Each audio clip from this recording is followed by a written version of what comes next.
Sinayang ka niya, pero pangarap ka ng iba. Alam mo ba yun? Bakit masakit pag sinayang ka? Kasi binigay mo yung pinakamahirap ibigay. Loyalty, oras, effort, pagpapasensya, paniniwala, at minsan sarili mo. Tapos, anong kapalit? Ghosting, gaslighting, bare minimum, replacement, cheating. Pero ito ang hindi mo nakikita. Kahit sinayang ka niya, may ibang tao na pinapangarang meron ka. Ang value mo hindi nagbabago. Tandaan mo, dahil may isang taong hindi marunong mag-appreciate sa'yo. Hindi nagiging pangit ang diamond dahil hindi marunong tumingin ng humawak. Nagpapalit lang siya ng buyer. Kung hindi ka nakita ng taong mali, makikita ka ng tamang tao. Titing ko, kung hindi ka nakita ng taong mali, makikita ka ng taong tama. Kaya maraming nasasaktan sa breakup kasi iniisip nila, baka ako yung kulang. Baka hindi ako enough. Baka hindi ako deserving. Pero ang totoo, hindi lahat ng tao kayang hawakan ang tao may depth, values at paninindigan. Ang iba gusto lang ng cute, easy, ng convenient, ng temporary, ng chill.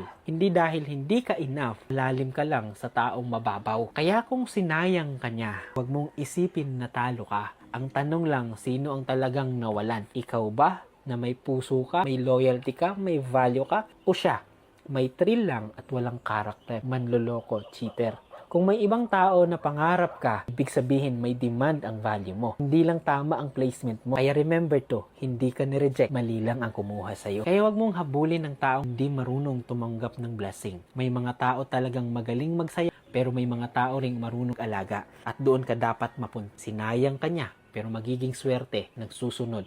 Kasi binitawan niya yung taong marunong magmahal, yung taong sobrang magmahal, yung taong marunong magpahalaga.